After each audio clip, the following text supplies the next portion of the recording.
જેને જીવતા આવડે ને દોસ્ત એના માટે બધું જ છે. જેને જીવતા આવડે એના માટે બધું જ છે.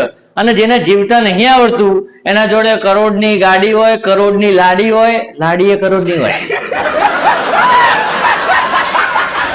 લગ્નમાં કરોડ રૂપિયા ખર્ચો કર્યો લાડી કરોડની થાય કે ના થઈ યાર. જેના જોડે કરોડની ગાડી હોય, કરોડની લાડી હોય, છતાં પણ એ રોતો ને રોતો વ્યક્તિ હશે, એને શું કહેવાય કે એને જીવતા નથી આવડતું. ગરીબ લોકો હોય, ગરીબ લોકો સાહેબ, કોઈ પણ ગરીબ વ્યક્તિ હોય એના ઘરમાં પાણી ટપકતું હોય ને ઉપર એક મેણિયું લાઈન પાથરી દો ને એના ઘરમાં પાણી પડતું બંધ થઈ જાય તો સાહેબ ખુશ થઈ જાય કે હાશ ભગવાને મારી મદદ કરી.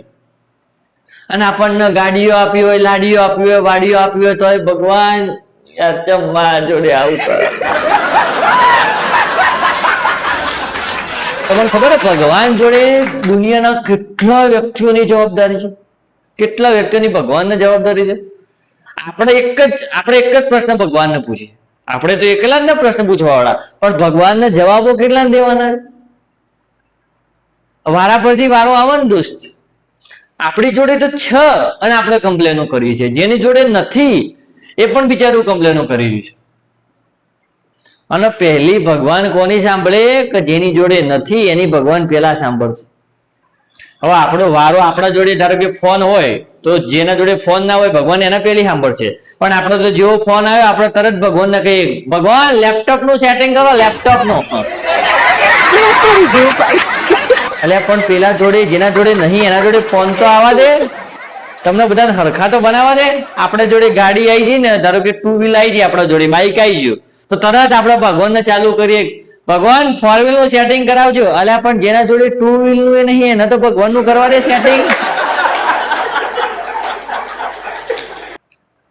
અને અમુક લોકો તો ભગવાન શું સમજે ખબર જ નહીં પડતી. વાતે ને વાતે ભગવાન અમારું આમ કરજો, ભગવાન અમારે તેમ કરજો, ભગવાન અમારે આટલું ફલાણું કરી દેજો. એટલે આપણે તો કંઈક કરવું પડશે ત્યારે ભગવાન આશીર્વાદ આપશે. ભગવાનનું કામ શું છે કે કોઈ પણ વ્યક્તિ હોય કે કોઈ પણ ગમે તે હોય એને આશીર્વાદ ભગવાન આપે. કરવાનું તો આપણે પોતે ને જ હોય.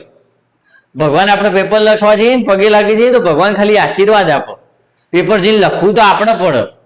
ભગવાન આજનું પેપર સારું. અમુક લોકો કેવું કરે ખબર, વર્ષમાં 1 કે 2 વખત પરીક્ષા હોય ને તો આખા વર્ષ ક્યારેય પગે ના લાગે ભગવાન. અને પછી પરીક્ષાનો દિવસ આવે ભગવાન મને પાસ કરાવી દેજો, ભગવાન મારા 8% લઈ દેજો. ભગવાને કહે છે વાહ બેટા વાહ. એ જ ઘરમાંથી 12 મહિના નીકળતા હોય, એ જ ઘરમાં રહેતા હોય, પણ ભગવાનને એટલા બધા યાદ ના કરે. પણ જેવી પરીક્ષા આવે, જેવું રિઝલ્ટ આવવાનું હોય તરત ચાલુ થઈ જાય ભગવાન ભગવાન આટલી વખત હાથવી લેજો, ભગવાન હું આટલી મોનતાઓ કરે, ભગવાન આટલી પ્રેમ કરે. અલ્યા પણ 12 મહિના ભગવાન ઘરમાં જ હતા. રોજ થોડું કીધું હોય તો ના ચાલે, પણ ના તો રિઝલ્ટ આવે ને એ દિવસે ભગવાન આમ કરજો, પરીક્ષા આવે દિવસ ભગવાન આમ કરજો. ભગવાને કહે છે વાહ બેટા વાહ, હો વાહ.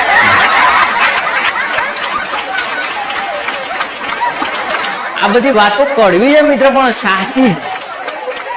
આ બધી વાતો કડવી લાગશે તમને પણ આ વાતો છે સત્ય અને આપણે સ્વીકારવી પડશે.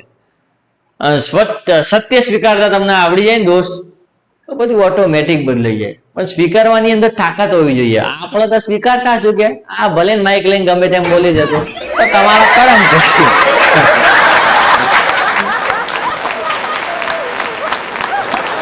બધા ડખા કરાવો, બધા લોચા કરાવો તો આપણું મન છે. મારું એ મન આવી ગયું એમાં. કારણ કે આપણું મન બહુ ચંચળ છે દોસ્ત.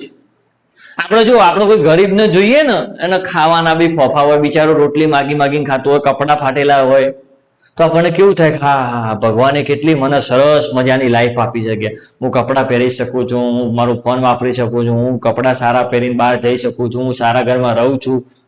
આવું આપણને અંદરથી અનુભૂતિ થાય કે ચલો ભાઈ આના કરતા તો આપણને જીવન ભગવાને સારું આપ્યું છે એમ. પણ જેવો આપણો કોઈ BMW વાળા BMW લઈ જઈને જોઈએ તરત આપણું મન બદલાય નથી. ભગવાન અને તમે BMW આલી તો મેં તમારું શું બગાડ્યું છે, તરત ભગવાનના પાછળ પડી આપણે. અને આપણે નથી બોલતા દોસ્ત, એ આપણું મન બોલે છે. એ આપણું આ મન બોલે છે, ચંચળ મન જેને આપણે કહીએ છીએ ને આ મન બોલે છે. અને મન બધું કરાવો દોસ્ત. તમે જુઓ 2 દિશાઓ છે આપણી જોડે.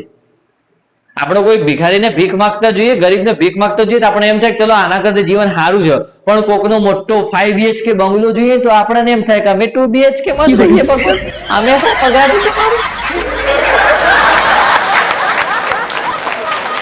આપણી જોડે છે તો પણ આપણે ભગવાનને કમ્પ્લેન છે, આપણી જોડે નથી તો પણ આપણે ભગવાનને કમ્પ્લેન છે. આપણો દોષ ભગવાનના ફરિયાદો કરીએ ને, ફરિયાદો એટલે બધા લોચા પડે. એટલી ફરિયાદો જો ભગવાન પોતે પણ કહે છે કે તમે જેટલી મને ફરિયાદો કરો છો ને એટલી તમારી મહેનતના ફરિયાદો કરો, એટલી તમારા કામના ફરિયાદો કરો, એટલી તમારા ચરિત્રના ફરિયાદો કરો. સાહેબ એક તકલીફ ના આવે જીવનમાં, બોલો એક તકલીફ. પણ આપણે ભગવાનના પાછળ પડી જશે, ભગવાન તમે મને ઓમ નહીં કરતા, ભગવાન તો બધું કરે જ છે. આપણે આ બધું એમને મેળા છે, આ બધું ઓટોમેટિક હવા મેળા છે બધું. મંદિરમાં આપણે જો મંદિરમાં જઈએ તો ભગવાનનું એવું નહીં કીધું તમારે ભગવાન જોડે કઈ મગાઈ જ નહીં, એવું હું કહેતો જ નથી. તમારી અમુક મહત્વપૂર્ણ બાબત હોય, તમારી અમુક વાતો હોય, બરોબર, તમારી એવી અમુક શું લોકોની ઇમોશનલ વાતો હોય, અમુકનો અંદર જેમ પેલું હોય ભગવાન પ્રત્યે અંદર ઇમોશનલી ટચ હોય. તમે ભગવાન જોડે જાઓ, ભગવાનના પેલા એમનું સ્મરણ કરો, એમના પગે લાગો. આ તો ભગવાન જઈને તરત સીધા સેટિંગમાં જ પડી જશે. પાછા ભગવાન અમારે પેલી માનતા હું, ભગવાન મારી આટલી પૂરી કરી દો ને અમને તેમ. ભગવાન સાહેબ આપણે કેટલી પબ્લિક છે, આ કેટલા કાળા માથાના માનવી કેટલા છે આ દુનિયાની અંદર, બધાનું એને સાંભળવાનું હોય છે, તોય પણ એ તમારું સાંભળે છે એટલે એ ભગવાન છે. એટલે મારું કેવું એ જ કે ભગવાન જોડે ના માગો એવું નહીં, પણ ભગવાનને ફરિયાદો કરવાનું બંધ કરી દો. ભગવાન તમે મને આમ નહીં આપ્યું, ભગવાન તમે મને તેમ નહીં આપ્યું, બંધ કરી દો. ફરિયાદો કરવી હોય તો તમારી મહેનત ન કરો, તમારા કામ ન કરો, તમારા ચરિત્ર ન કરો, એ બધાને ફરિયાદો કરો. ભગવાન પાછળ મંડી કરવાની યાર, ભગવાન આમ કરો, ભગવાન તેમ કરો. ભગવાન આશીર્વાદ જ આપે યાર, કરવું તો આપણે જ પણ આપણે કરવું પડે, આપણે ઓવર તમારે જ કરવું પડે.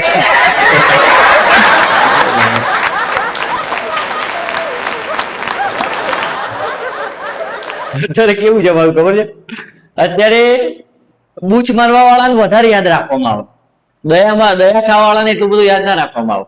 ધારો કે મારું કોઈ બૂચ મારી ગયું હોય ને તો મને મગજમાં યાદ રહે, ખારો મારું બૂચ મારી ગયો આમ તેમ ફલાણું ઢીકનું. મારા ઉપર જે દયા ખાઈને જવું ને મને એટલું બધું એનું દયાનું યાદ ના આવે. ધારો કે મને કોઈ 50 રૂપિયાની દયા આપીને જવું તો મને યાદ ના આવે, પણ મારું કોઈ 20 રૂપિયાનું બૂચ મારી ગયું હોય તો મારું 20 રૂપિયાનું બૂચ મારી ગયું મારું.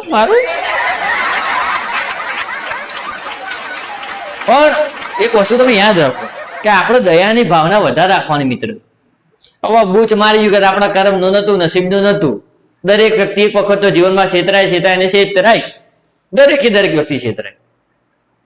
બૂચ મારવાના તમે યાદ રાખો છો ને, એ બૂચ મારવાનું યાદ રાખીને કૂતરી છે સાહેબ. એ ભગવાને બૂચ મારવાનું બધું કોઈ લોકોને શીખવાડ્યું નહીં, એ તો લોકો શીખ્યા છે.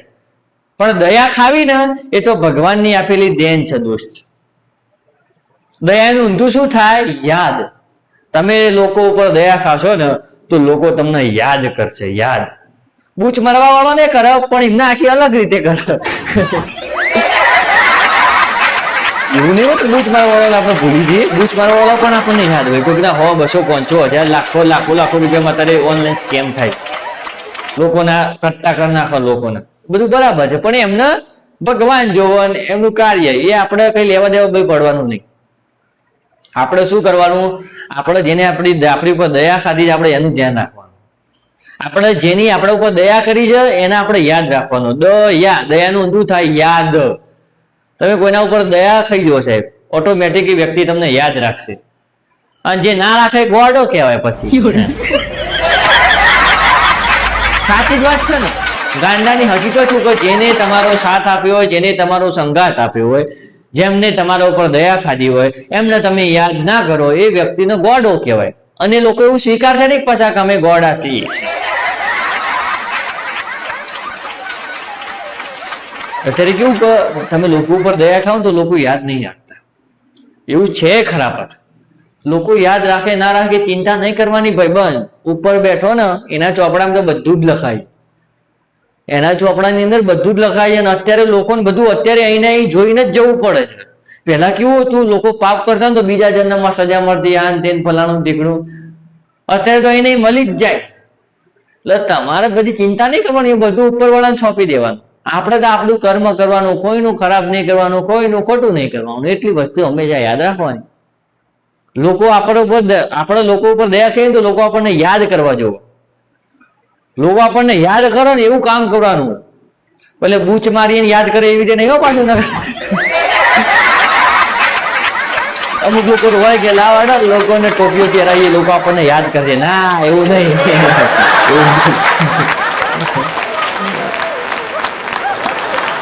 અત્યારે કોઈ માણસ જતો પડી જાય ને તો આપણને હસવું આવે. એવી રીતે આમ ઊંધી તે સ્લીપ ખાઈ જાય, આમ પેટ અધર થઈ જાય, આપણને હસવું આવે કે પડ્યો. માણસ સ્લીપ ખાઈ જાય ને તો કેવું આપણને હસવું આવે કે એ માણસ પડ્યો. પણ એવી રીતે પણ આપણો મોબાઈલ સ્લીપ ખાઈ જાય તો આપણે તરત પાછા ફોન પડ્યો મારો ફોન. આમ તો માણસ પડે ને આપણે ગભરાવું જોઈએ ને, અને ફોન પડે ને આપણે હસવું જોઈએ, કારણ કે આપણા હાથમાંથી પડે. પણ આપણે કેવું કરીએ છીએ, માણસ પડે છે ને ત્યારે આપણે હસીએ છીએ, અને ફોન પડે છે ત્યારે આપણે ગભરાઈ જઈએ છીએ. વિચાર કરો તો જમાનો કેવો આવી ગયો, તમે વિચાર કરો. હવે બધા ચિંતા ના લે, હું તમને આ બધું કહું છું, પણ હું એ તમારા જમાનામાં જ જીવું છું. આપણે થોડો બદલાવ કરવાનો ટ્રાય કરીએ. હું એવું નહીં તો કે હું એક દિવસમાં બદલાઈ જઈ, ના, એવું શક્ય જ નહીં. કોઈ એક દિવસમાં બદલાઈ જાય જ નહીં. પણ મારી વાતો હમણાં કદાચ લોકોમાં થોડો બદલાવ આવે તો મારામાં બદલાવ આવવાનું. હું તો લાવવાની કોશિશ કરું છું, તમે કોશિશ કરો. અમુક લોકો હોય પાછા અમારે કરવી હોય તો કરીએ, ના કરવી હોય કોઈ ના કરો. તાર પ્રભુ બીજું કહું આ શું છે ખબર, બોલવાનું અમારો ધંધો છે, અમારું કામ છે, અમારું કર્મ કહીને તોય ચાલે.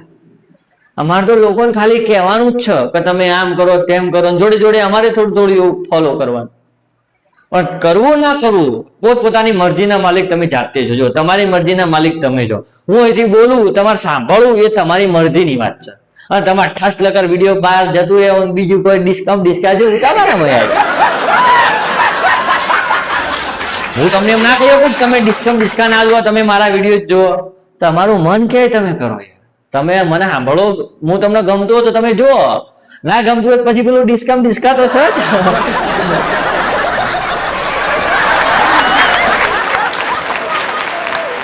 પેલા લોકો જો મંત્રનો ઉપયોગ કરતા, પછી તંત્રનો ઉપયોગ કરતા, પછી પાછા યંત્રનો ઉપયોગ કરતા છે. અને હવે લોકો સીધો ઉપયોગ કરો ષડયંત્રનો. પેલા મંત્ર, તંત્ર, યંત્ર, હવે ષડયંત્ર આવ્યું છે. અને મંત્ર હોય ને, મંત્ર તો એમાંથી આપણે બચાવ કરી શકતા, તંત્ર હોય તો એનો બચાવ કરી શકાતો, યંત્ર હોય તો એનાથી ઘણા બધા બચાવો થતા. પણ ષડયંત્રમાં તમે ફસાઈ જાઓ સાહેબ લોકોના, તો પિક્ચર પૂરું. અને જો તમારે મંત્ર શીખવો ને તો બીજા જોડેથી શીખવો પડે. મંત્ર એવી વિદ્યા હતી, તમારે શીખવું હોય તો બીજા જોડેથી શીખવું પડે. તંત્ર પણ એવી વિદ્યા હતી કે તમારે બીજા જોડેથી શીખવી પડે. યંત્ર પણ એક એવી વસ્તુ છે શરૂઆતમાં પહેલી તમને આવડી ના જાય, તમારે તો કોઈના જોડેથી શીખવી પડે. પણ ષડયંત્ર એક એવી વસ્તુ છે દોસ્ત, કઈ બીજા જોડે શીખવી ના પડે. એ તો આપણા જ આપણને ઠપકાવે. અને તમે જો મંત્રોમાં ફસાઈ જાવ તમને ખબર પડે, તંત્રોમાં તમે ફસાઈ જાવ તમને ખબર પડે, યંત્રમાં તમે ગૂંચવાઈ જાવ તમને ખબર પડે, પણ ષડયંત્રમાં તમે ફસાઈ જાવ તો બોલો હોતા જ ના જરા. એટલે મારું તો કેવું એમ છે કે હું તો તમને સારી જ વાત કહીશ કે મંત્રનો ઉપયોગ કરો, કોઈ વાંધો નહીં. તંત્રનો ઉપયોગ કરો તમે તાર, ના કરો તંત્રનો તો સોરી હો, ભૂલ થઈ ગઈ, મારે જીભ લપસે.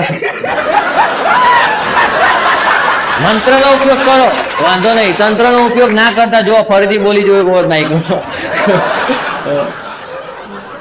નહીં તો લોકો તો અત્યારે પકડી પાડે સાહેબ કે બબલુ ભાઈ એમ કહેતા હતા તંત્રનો ઉપયોગ કરો, તંત્રનો ઉપયોગ કરો. આ શું બોલી રહ્યા છે, આમ ને તેમ ને. હલે બનતા મને પેલું બધું કટ કરીને દેવું ને બધું ઓછું ખાવા. આપણને ભૂલ થઈ જાય સ્વીકાર લેવાની, ભાઈ તંત્રનો ઉપયોગ ના કરો. મંત્ર તંત્ર બધા શબ્દો જેવા તો બોલાઈ જાય. મંત્રનો ઉપયોગ કરવો હોય તો કરો સારા કામ માટે, તંત્રનો ઉપયોગ તો બિલકુલ ના કરો. યંત્રનો ઉપયોગ કરો કારણ કે યંત્ર જરૂરી છે, અને ષડયંત્રનો તો ઉપયોગ બિલકુલ ના કરો, ના કરો, ના કરો, ના કરો, ના કરો. કરો તમારા હા હું છો ગણ. હવે તમે ષડયંત્ર કરો તો તમે જાણો ને તમારી હાહુ જાણો ને તમારે બધું જોવાનું.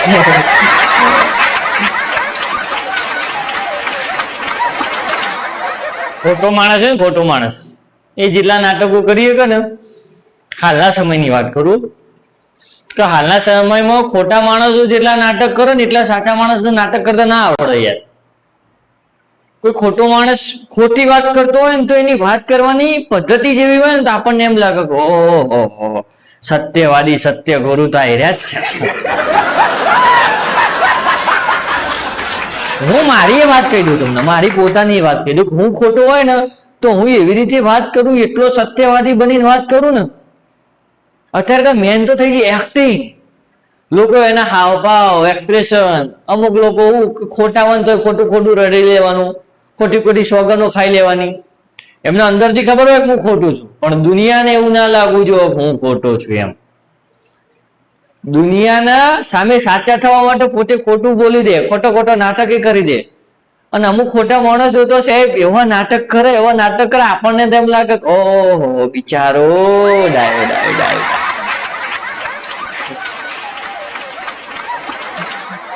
જોર જમાનું ચડે છે યાર, શું વાત કરવાની જમાનાની. અત્યારે ખોટા સાચા માણસો છે ને બિચારા, જે પણ કોઈ પણ ક્ષેત્રની વાત છે, કોઈ પણ વસ્તુની વાત છે, કોઈ એવા પ્રસંગની વાત છે કે હાલની જમાનામાં ખોટા લોકો જેટલું કરી શકે ને એટલું સાચા માણસો બિચારા નહીં કરી શકતા. કારણ કે હાલ ખોટાઓની સંખ્યા વધારે છે. હું એમ નહીં કહેતો હું સાચો છું, હું એ ખોટો જ છું. હું બીજાને કહું તો પેલા મારા ઉપર લેવું પડે. એટલે હું સાચો માણસ નહીં, હું ખોટું છું તો હું બીજાને કહી શકું કે ભાઈ આપણે બધા ખોટા છીએ. હું એમ કહું હું સાચો તમે બધા ખોટા, એ ખોટું પડે. દરેક વ્યક્તિની ક્યાંક ને ક્યાંક ભૂલ હોય. મેં કોઈ બધું જીવનમાં સાચા જ કામ કર્યા છે, સાચું જ કર્યું છે નક્કી નહીં. મેં ખોટું કર્યું છે, કોઈ મારાથી પણ ભૂલ થઈ હશે, પણ એ ભૂલ સ્વીકારવી ને સાહેબ, એ મેન વાત છે. જે વ્યક્તિ ભૂલ સ્વીકારી શકે ને સાહેબ, જે વ્યક્તિ ભૂલ સ્વીકારી શકે ને એ જ આગળ જઈ શકે. આપણી અંદર સ્વીકારવાની તાકાત હોવી જોઈએ, પણ આપણને એમ હોય કે હું શાનો સ્વીકારું, હું શું એમ કરું, તો પાછી રાખો. સૌથી કઠિન કામ કયું છે ખબર છે? ભૂલ સ્વીકાર. જો આપણે આપણી ભૂલ સ્વીકારી લઈએ ને, ભૂલ સ્વીકારી લઈએ તો એના પછી જે પ્રસંગો બનવાનો ને પ્રસંગો બને નહીં. એ પછી સારા હોય કે ખોટા હોય. ભૂલ સ્વીકારતા આપણે શીખવું પડશે. પણ અમુક લોકો જો હઠ હોય, જીદ હોય, આકાશ પાતાળ એક થઈ જાય તો રાણો ભૂલતો ના જ સ્વીકાર. રાણો નમતી તો ના જ નાખે. અલ્યા નાખો બારા બાપ, નાખો નમતી નાખો.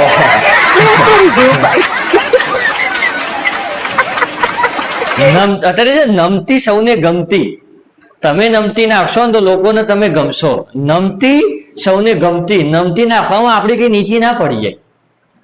નમતી નાખવાનો કહો તમને કાયર ના સમજો. તમે કોઈકના અમે નમતી નાખશો તો તમે સજ્જન વ્યક્તિ ગણાશો. પણ આપણા અંદર તો મેન્ટાલિટી કેવી? આપણા નમતી નોખીએ. આપણા સૂર્ય પશ્ચિમમાં ઉગા, આપણા નમતી નોખીએ તો.